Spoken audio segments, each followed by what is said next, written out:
Selamat datang ke channel ini. Jangan lupa tekan butang subscribe dan aktifkan lonceng agar anda tidak ketinggalan dengan isu-isu semasa, dan sila tinggalkan pendapat anda di ruang komen. Seperti yang kita ketahui, UMNO kini telah berubah 360 darjah daripada prinsip perjuangannya sejak sekian lama apabila membentuk jajaran baru bersama Pakatan Harapan PH, yang mana tidak pernah terfikir di benak ahli-ahlinya bahawa kerjasama itu boleh terjalin hingga membawa kepada pembentukan kerajaan yang turut disertai DAP. Kejayaan membentuk jajaran baru bersama PH melibatkan kerjasama Zahid Hamidi dan Anwar Ibrahim tidak akan berjaya tanpa usaha berterusan Zahid, yaitu anak didik kepada Anwar, menggunakan segala cara yang ada bagi merealisasikan hubungan itu. Walaupun ada ahli akar umbi PH yang tidak bersetuju dengan kerjasama itu, kerana sebelum ini mereka sudah saling kecam-mengecam, kutuk-mengutuk, sehingga macam-macam label diberikan seperti penyamun, penyangak, kluster mahkamah dan sebagainya kepada pemimpin BN. Penyokong PH tidak boleh menyatakan ketidakpuashatian secara rasmi kerana pemilihan PKR sudah pun dijalankan sebelum PRU 15.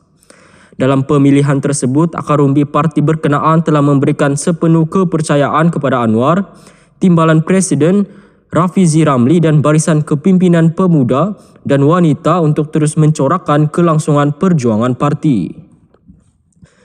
Berbeza dengan UMNO, mereka yang sudah berseteru dengan PH dan sudah melakukan pelbagai serangan seperti PH hancing dan tidak rela lagi dikencing oleh parti dianggotai DAP itu masih mempunyai saluran untuk bersuara secara rasmi pada pemilihan UMNO yang akan datang.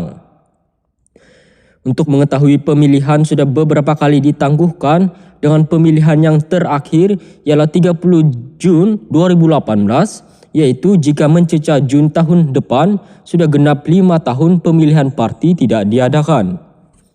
Ia adalah satu tempoh yang cukup lama dan tidak seharusnya UMNO dibiarkan berfungsi dalam keadaan tanpa pemilihan dalam masa yang lama seperti itu.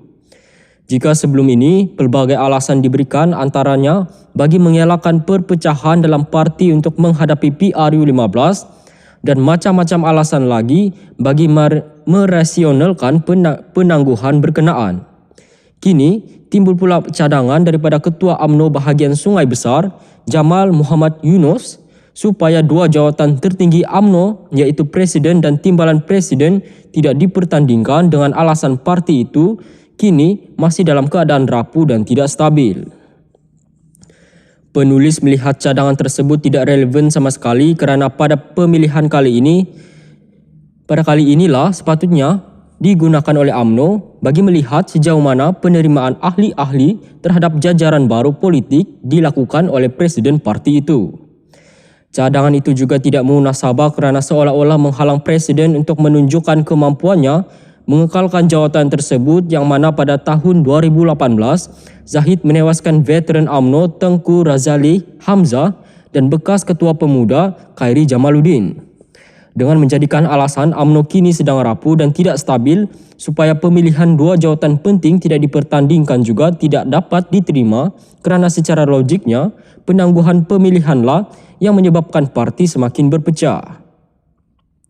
Lagipun, Presiden dan Timbalan Presiden Muhammad Hassan ketika ini sudah menjawat jawatan penting dalam kerajaan, iaitu Timbalan Perdana Menteri dan Menteri Pertahanan, dan aura mereka sudah pasti dapat meningkatkan serta meyakinkan perwakilan UMNO untuk terus menyokong mereka.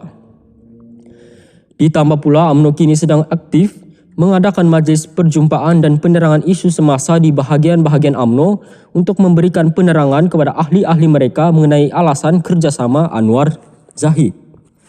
Perjumpaan terkini yang penulis dapat lihat, ia disampaikan oleh calon BN yang kalah hat-trick dalam pilihan raya umum, iaitu Ketua Pemuda UMNO Ashraf Wajdi Dusuki di UMNO bahagian Seremban pada 20 Disember lalu.